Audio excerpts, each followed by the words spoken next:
The best revenge isn't anger. It's not screaming into the void. It's not one of those cryptic social media posts aimed at people who've already stopped watching. And it's definitely not begging to be seen by someone who already closed their eyes. No, the real revenge, the kind that burns silently and lasts forever, is becoming the one they quietly wish they never walked away from. You know what's wild? It's how many people spend days, weeks, years, losing themselves in the aftermath of someone else's decision, texting, checking, overthinking, replaying conversations, wondering what they could have done differently. And here's the brutal truth. That person, they've moved on. They're sleeping fine. They're not sitting with the same weight on their chest that you are. But this video isn't about them. This is about you. This is about what you do now. Because you have a choice. You can let this experience define you, break you, shrink you, or you can let it refine you. You don't need to become louder. You don't need to prove them wrong with a post. You don't need closure. What you need is silence, stillness, power that doesn't announce itself. In this video, I'm going to give you 7 Stoic mind shifts, not cliches, not TikTok wisdom, real principles from people who lived without luxury, comfort, or validation, but who built empires in their minds. Marcus Aurelius, Epictetus, Seneca, men who understood pain, men who were abandoned, betrayed, exiled, enslaved, isolated, and yet they built peace so powerful the world still studies it 2,000 years later. If you've ever been discarded, ghosted, lied to, replaced, this video isn't about getting someone back. It's about becoming someone they'll never get back. We're not here to win a breakup. We're here to stop breaking for people who were never built to stay. These 7 Stoic lessons are not surface level. They're deep. They hurt to hear. But if you internalize them, you will never be the same again. Because when you stop chasing closure, when you stop performing for people who stopped watching, and you start choosing peace over chaos, stillness over validation, discipline over distraction, that's when the regret begins. Not in you, in them. They won't say it, but they'll feel it. When they see you unbothered, building, healing, glowing, not out of spite, but out of quiet conviction. So stay with me. Each principle I'm about to share has been lived, tested, and suffered through by the wisest minds in human history. And if you absorb them, not just in theory but in action, you'll become unshakable. Stick around to the end, because the final 2 will flip your entire mindset. They aren't popular, but they work. And if this video is already hitting something deep in you, subscribe. This isn't motivation, it's transformation, and we're only just beginning. Chapter 1. Become unreactionary. You know what breaks most people? Not heartbreak itself, not betrayal, not even rejection. It's the reaction, the emotional tailspin that follows, the inability to just stop. Stop overthinking. Stop checking their last scene. Stop analyzing every word they said and what it might have meant. It's not what happened to you that's breaking you. It's what you're doing with it. Stoicism begins with this brutal realization. You don't control what happens, but you do control how you interpret it, how you respond to it, and what story you choose to write afterward. Let me tell you a real story, not a metaphor, not a fable, just a girl named Maya. Maya was in a 3-year relationship, the kind of relationship where you start planning futures, looking at apartments, dreaming about baby names, and just like that, a 4-line message ended everything. No conversation, no closure. Just, I need space. I don't think I'm happy anymore. Please don't contact me. That was it. After 3 years, just a text, no fight, no betrayal, just silence. And here's where Maya almost broke herself. She started reacting. She cried herself to sleep. She texted. Then she deleted the texts. Then she rewrote them. Then she stalked his socials. Then she blocked him. Then unblocked him. Then messaged again. Then apologized for messaging. Then hated herself for it. She was trapped in a loop, but it wasn't him keeping her there. It was her own reaction. It was the idea that if she just acted right, maybe she could control the outcome.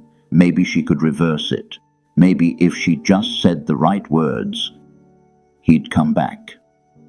But here's what Stoicism teaches. Every time you react emotionally without reflection, you hand over power. You stop being a person and you become a puppet, controlled by circumstances outside of you. One night, after crying in her car, Maya found a video online. It was just a voice, a quote from Marcus Aurelius. You have power over your mind, not outside events. Realize this, and you will find strength. Something in her clicked, not because it erased the pain, but because it reminded her. Her suffering wasn't about him, it was about her inability to let go. So she started small. She paused before responding, not just to messages, there weren't any, but to thoughts. Every time her brain wanted to spiral, she paused. Every time her fingers wanted to text him, she paused. And in that pause, she reclaimed herself. She began to train herself, not to stop feeling, but to stop spilling. She learned that strength isn't the absence of emotion. It's the ability to hold emotion without letting it control you. And slowly, day by day, her silence became louder than any message she could have sent. 3 months later, he messaged her. Hey, just checking in. How have you been? And for the first time, she didn't feel a surge. She didn't panic. She didn't even feel revenge. She just felt calm, because she knew he didn't miss her. He missed the version of her who used to beg for attention, and that version was gone. You want to become unforgettable? Stop being predictable. Most people respond emotionally. Every time. They rant, they beg, they post sad quotes. You go quiet. You hold still. You feel, but you don't spill. Because here's what most people never realize. Silence is louder than screaming. Detachment is more painful than begging. And peace is more unsettling than anger. Think about it. You get ghosted. Your ego's bruised. Your chest feels hollow. The reflex is to react, to ask why, to make them see what they're missing. But what if you didn't? What if you let the silence speak? What if you let the absence become the punishment? Not because you're playing games, but because you've stopped giving energy to people who treat your presence like an option. You don't need to explode, you don't need to plead, you don't need to retaliate, you just need to pause. Maya's not famous. She's not a philosopher. She's not even a Stoic expert. She just learned one rule: control the inner before chasing the outer. And you can do the same. Next time something happens, someone ghosts you, disrespects you, lies to you, don't act. Not yet. Sit with the discomfort. Let it sting. Then breathe. Then ask, what is in my control? Because the answer is always the same: your thoughts, your response, your discipline. Everyone wants to be unforgettable, but few are willing to become emotionally sovereign. Most are owned by their reactions. You're different now. You'll feel the storm, but you won't be moved by it. Chapter 2. Master your work, master your life. Here's the part no one tells you about heartbreak. It comes with energy, more than you realize. It wakes you up in the middle of the night. It fills your chest with fire. It gives you this strange, desperate need to do something, to message, to stalk, to scream, to cry, to fix it, its movement, but with no direction. The Stoics had a word for that kind of chaos: pathos, a state where emotion takes over reason, and they warned against it. But they never said you should sit still. No, they said channel it. Turn that restless, bitter energy into something useful, something productive, something transformational. Let me tell you about Roman Emperor Marcus Aurelius. He buried 8 of his children, faced war, betrayal, plague, and power struggles daily. But every morning, without fail, he woke up and wrote. He journaled, he reflected, he didn't scream, he didn't drink himself into numbness, he went to work. The Stoics believed that your life is your argument, your daily actions are your philosophy. So if you believe you've been wronged, don't make a post about it. Don't go on a rant. Just build something so strong they have to squint to see the old you. You don't win by reacting. You win by rebuilding, silently, relentlessly, privately.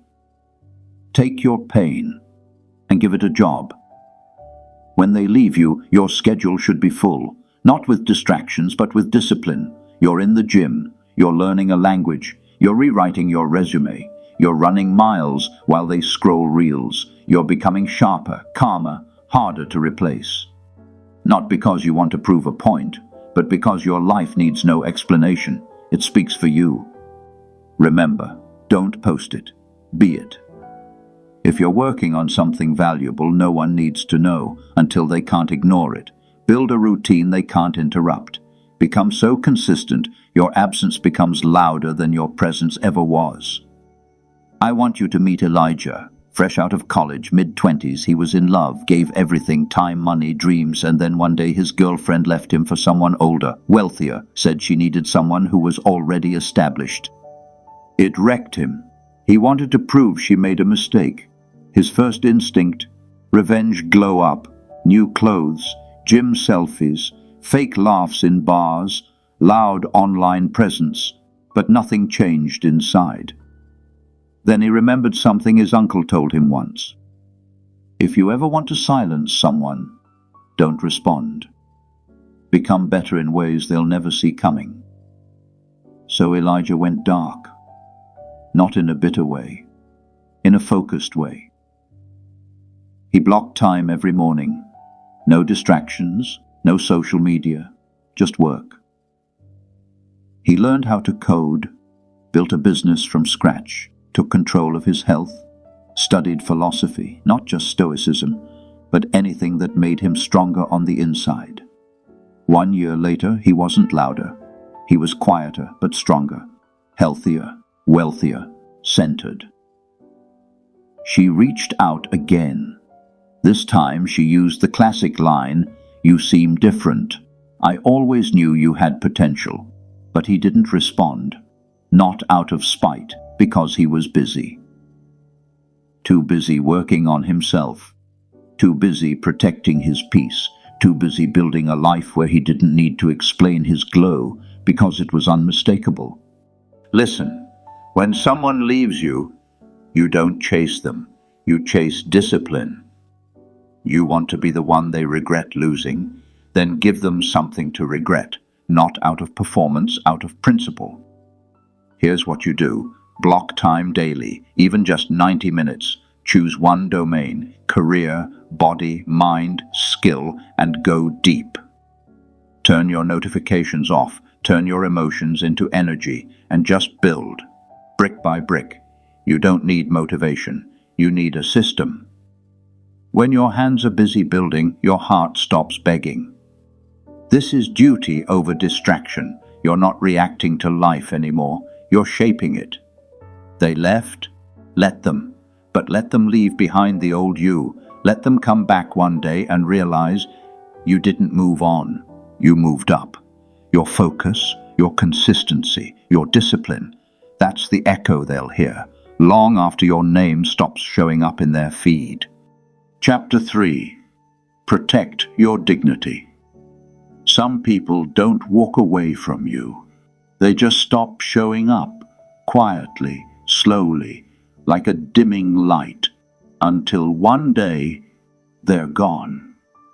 No goodbye, no explanation, just distance, just silence. And what do? We chase, we beg, we reread old messages, looking for clues. We go over screenshots with friends. Was I too much? Did I say the wrong thing? What if I gave them more space or less? But here's the reality. Every time you chase what has already walked away, you're not just losing them. You're losing yourself, your dignity, your peace, your center. The Stoics didn't beg for understanding. They didn't campaign for validation. Because they knew, when you overvalue things outside your control, like the opinion of someone who abandoned you, you lose the only thing you do control, yourself. Let me tell you about Olivia. She was 29, smart, beautiful, ambitious. Fell in love with a guy she met through mutual friends, Jake. At first, it was magic. He said all the right things, made her feel seen, but 3 months in, the energy shifted. He started replying slower, canceling plans, saying things like, "I've just been busy." She told herself it was nothing, but deep down, she felt it, the unraveling. So she did what most people do when they start losing someone. She overcompensated, sent longer messages, gave more reassurance, took blame for things that weren't hers. Jake started pulling away. And Olivia? She started chasing hard. She'd check his Instagram 5 times a day, look for signs in his stories, screenshot when he was active but not replying, sent voice notes asking if they could talk. And each time, she gave a little more of her dignity away. Until one night, he left her on red for 2 days, then 3. And when he finally responded, he said, "Hey, sorry, I think I'm not ready for something serious." That's when it hit her. Not the message, not the rejection, but the realization of how far she had drifted from herself, how she had bent, shrunk, pleaded just to be chosen by someone who had already let go.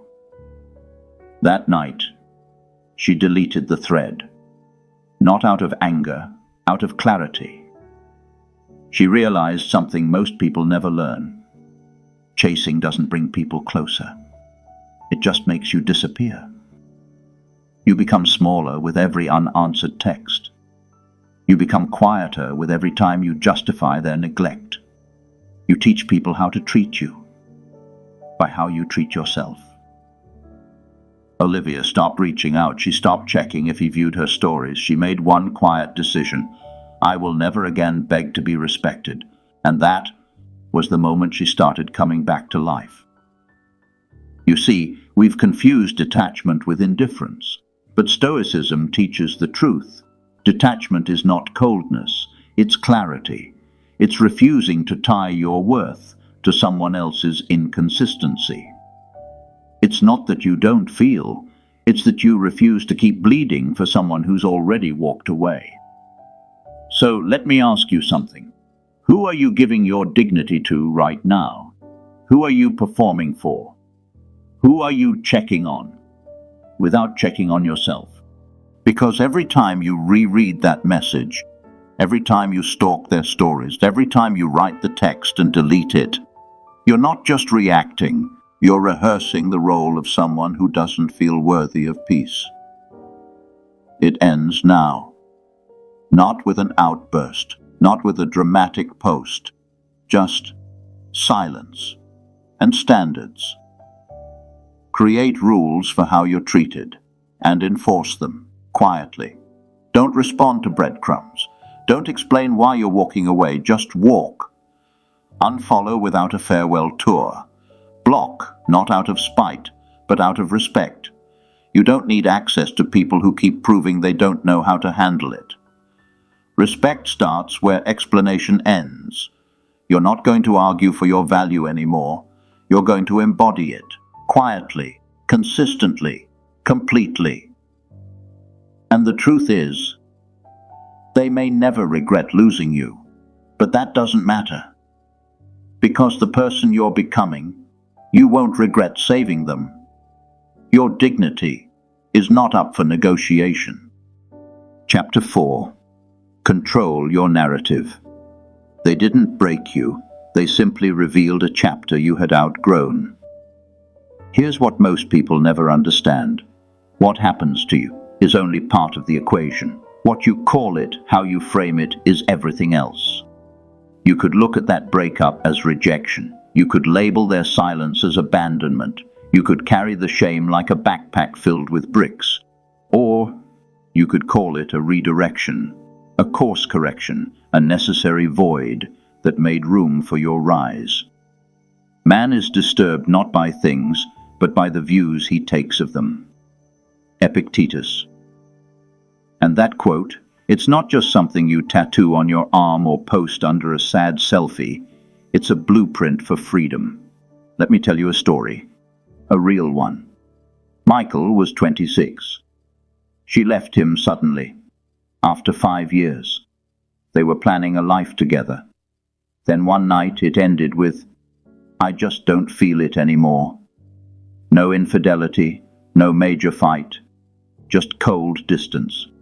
He spiraled. He replayed every conversation.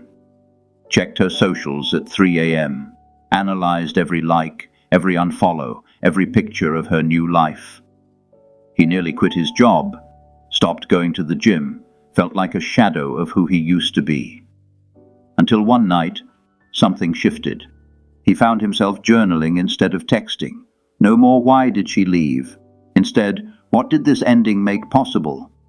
And he began reframing. I wasn't left behind. I was left with space to evolve. I didn't lose her. I was returned to myself. It didn't fail. It freed me. It didn't happen overnight, but it happened. He rebuilt his routine, re-energized his mind, and launched a business he'd been postponing for 3 years. Guess what happened next? She reached out, said, "I barely recognize you," in a good way. But by then, Michael didn't need recognition. He had already rewritten the narrative. This isn't about lying to yourself. It's about choosing your lens. Every morning, journal these 3 questions. 1. What pain am I carrying right now? 2. What new meaning can I give it? 3. How would the best version of me respond to this? Over time, this rewires the brain. It untangles you from their story and roots you in your own. You stop living in reaction. You stop seeking explanation. You begin living as the author, not the victim. If they walked away thinking you'd fall apart, let them hear nothing but your silence and see nothing but your progress. Because silence, combined with strength, is terrifying. If this chapter hit something in you, if you felt that shift, subscribe. Because we're just getting started. Hit the like button as a quiet declaration. I'm done being rewritten by others. I'm writing my own story now. Stay locked in. The next chapter will take this even deeper, because it's not just about how they see you, it's about how you see yourself when nobody else is watching. Chapter 5. Build inner stillness. You know what most people do after they get hurt? They scroll, they swipe, they text someone else, try to fill the silence with more noise. Music, memes, movement, anything but stillness, because stillness is dangerous for those who haven't mastered themselves. But for you, stillness is your battleground and your healing ground. When someone walks out of your life, you'll feel the pull to prove something, to show them you're not broken, that you're fine. But here's the paradox. The ones who truly aren't broken don't have to prove anything at all. They don't post the quote. They don't make the cryptic story. They disappear, not to hide, but to become. Stillness is the Stoic's weapon. It's where transformation begins, far away from validation, attention, or applause. Start your mornings in complete silence. Before anyone can tell you who you should be, remind yourself who you are. Wake up. No phone, no feed, no distraction, just breath, just thought, just clarity. Breathe in through your nose, hold, let go slowly. Repeat until your body forgets who hurt you and starts remembering who you've always been. Most people avoid cold showers, not because of the temperature, but because of what it teaches. Discomfort, commitment, focus. When you step into cold water every morning, you're not just training your body. You're reminding your nervous system, I can endure pain without panic. That's Stoicism. It's not about never feeling. It's about never needing to react. You begin to notice something subtle in this stillness. You stop thinking about them as much. You stop needing closure from someone who couldn't even give you honesty. You stop arguing with reality and start aligning with it. There was a girl I once knew. Let's call her Eden. She was dating this guy, looked good on paper. Money, looks, followers, all that. But behind the screens, it was chaos, gaslighting, stonewalling, hot and cold. You know the type. When it ended, everyone expected her to go wild, rebound, party, disappear into the nightlife like most do. She didn't.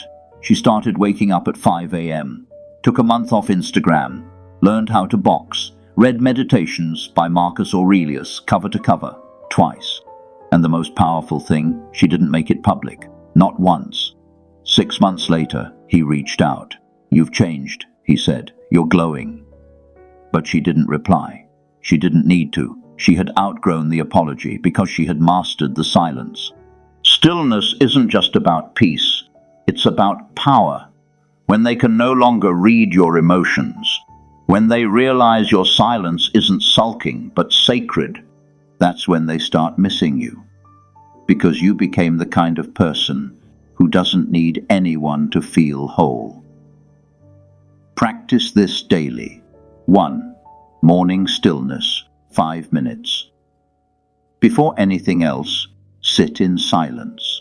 Observe your thoughts without judgment. 2. Evening presence, 10 minutes. No phone, 30 minutes before bed. Reflect. Journal. Sit in the dark. Breathe. 3. Cold showers. Start with 30 seconds. Increase slowly. Feel your breath. Hold your mind still, even as your body resists. 4. Breath control. 4 seconds in. 4 hold. 4 out. Repeat. Calm the storm inside before it spills out. This chapter of your life isn't about showing anyone what they lost. It's about discovering what you almost forgot you had. Stillness, strength, sovereignty. Let them chase noise. You'll become unforgettable in your silence. Chapter 6. Learn the power of absence. They don't value your presence until your silence becomes deafening, and by then, you're already gone. This is the paradox of human nature. We tend to overstay where we're tolerated, hoping, waiting, wishing they'll finally see our worth. But the Stoics would tell you, recognition isn't your job, evolution is. If someone does not want to be with you, let them go. Your worth is not tied to their recognition. Inspired by Stoic detachment. Let's be clear, this isn't about ghosting, it's not petty revenge. It's the refusal to perform in someone else's theatre when the role you're given is beneath who you're becoming. So what do you do instead? You vanish with intention. Don't punish them. Just leave where they expect to find you. You don't need to make a dramatic exit. You don't need to slam the door. The most powerful exits are silent ones. Let them keep refreshing the chat you no longer reply to. Let them notice your absence from their likes, their views, their notifications. Let them feel the weight of a name they no longer get to say out loud. People remember silence longer than noise. They start hearing their own echoes when you stop filling the void. No revenge, no explanations, just evolution. You don't have to announce your progress. Progress whispers. It doesn't scream. You don't need to warn them with paragraphs. Let your absence be the statement. Epictetus didn't write essays to explain his worth to others. He embodied it. You are no longer available for manipulation. You are no longer accessible by people who used to break you for sport. You grow in quiet. And when they look again, you're simply gone. Not bitter, not broken, just better. Absence makes people reflect. When you're constantly present, people start to take you for granted. The Stoics understood this before it became a quote on social media. You need to interrupt the pattern. Remove yourself from the equation and suddenly they feel the imbalance.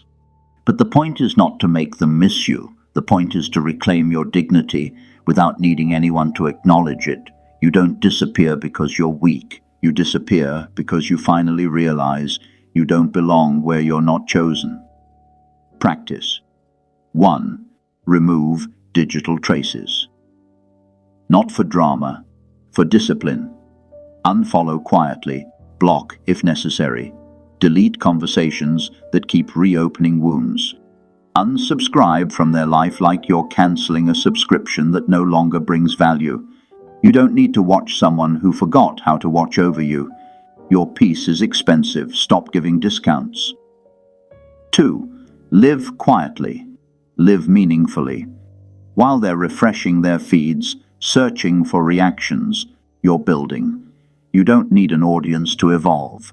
Let your life be your proof. Start showing up where it matters. In your career, your body, your relationships with people who reciprocate. Let your glow become their ghost. Let absence be your final boundary, and let silence become your most articulate goodbye. This is how you become the one they'll regret letting go. Not because you tried to make them feel it, but because you finally stopped trying at all. And in that moment, you became unforgettable. Let's move forward. Let's go deeper. Let's go inward. Chapter 7. Live a life that validates itself. They say the best revenge is no revenge at all, just silence and a life that thrives in its own rhythm. Let's talk about self-sufficiency.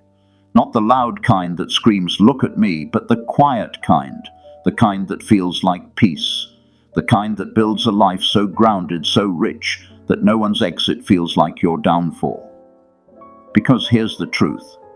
The most unforgettable people don't chase closure. They become closure. There's a man named Andre, quiet, ordinary on the surface. He was married for 8 years, gave everything, sacrificed career promotions to be present, wrote anniversary notes by hand, put in effort when she stopped noticing. She said she was confused. Then she left. And she didn't just leave. She moved in with someone new within a month. Andre didn't scream. He didn't beg. He didn't send long paragraphs trying to explain himself. He sat in that pain, let it burn. And then he did something few people do. He went inward. He sold their house, not to erase memories, but to reset environment. He took a sabbatical from work and used his savings to backpack through small towns in Portugal, Japan, and South Africa. Not flashy trips, just intentional solitude. He journaled daily, read Seneca in quiet cafes, learned how to cook, talked to strangers without checking his phone. He started running. First a mile, then 5, then a marathon. He didn't post about it. No "watch me glow up" captions, no thirst traps, just process. And when he returned 18 months later, no one recognized him, not just physically, but emotionally. He walked differently, slower, steadier. You could feel the stillness in him. She tried to reach out, of course. They always do, eventually. But by then she wasn't reaching the old Andre. That man was gone. What was left? A man whose lifestyle validated itself, a man who didn't need to be seen. And that's what made him magnetic. You see, when your growth is real, it doesn't need captions. When your peace is real, it can't be disturbed. And when your self-respect is real, you don't even hear the knock of people who once slammed the door. He who is not a good servant will not be a good master. Plato. It means this: if you can't discipline your own mind, you'll always depend on others to feed your worth. But if you can serve your highest self, you become your own master. And a person who masters themselves is remembered long after they've walked away. So how do you begin? You design your life around value, not reaction. You stop checking who views your stories and start writing chapters worth living. You shift from "look at me now" to "I'm busy living." You choose movement over monitoring, presence over proving. You make time for the body, train it, move it, feed it. You make time for the mind, read, reflect, let it breathe. And you make time for the spirit, pray, journal, be still. Because when your life becomes your response, you don't need to say anything. And trust me, they'll notice. Not because you tried to make them, but because absence speaks louder when it comes from someone who's finally whole. That's the win, isn't it? Not being the one they regret losing, but becoming the one who no longer waits to be remembered. Let's bring it all home.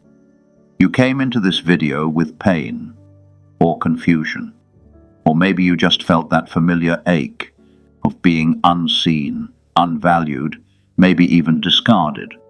But here you are, 40 minutes later, stronger, clearer, quieter.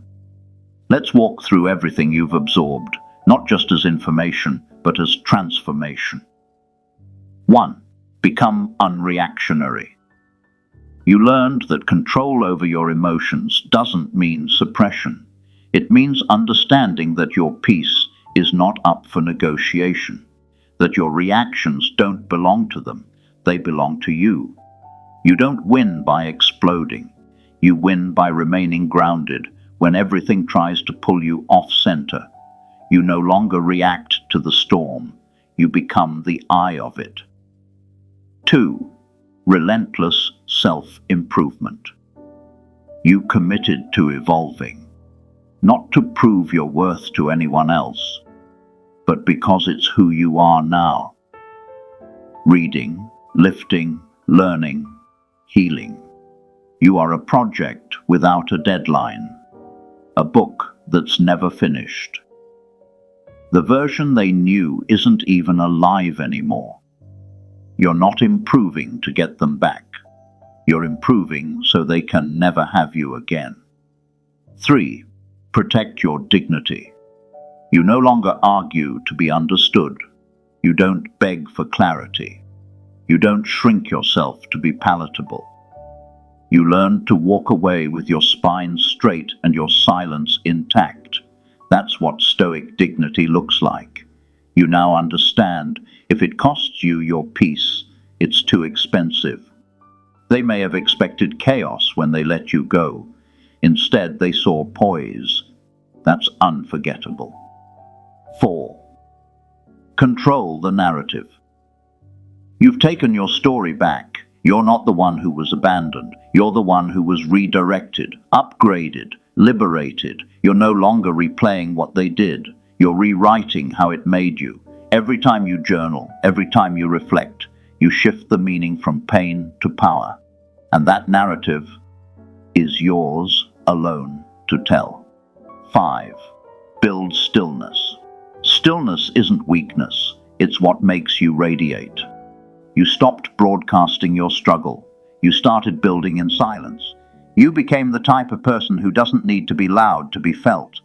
And the truth is, your silence is now louder than your pain ever was. When they check your page and find peace where chaos used to live, that's when the regret begins.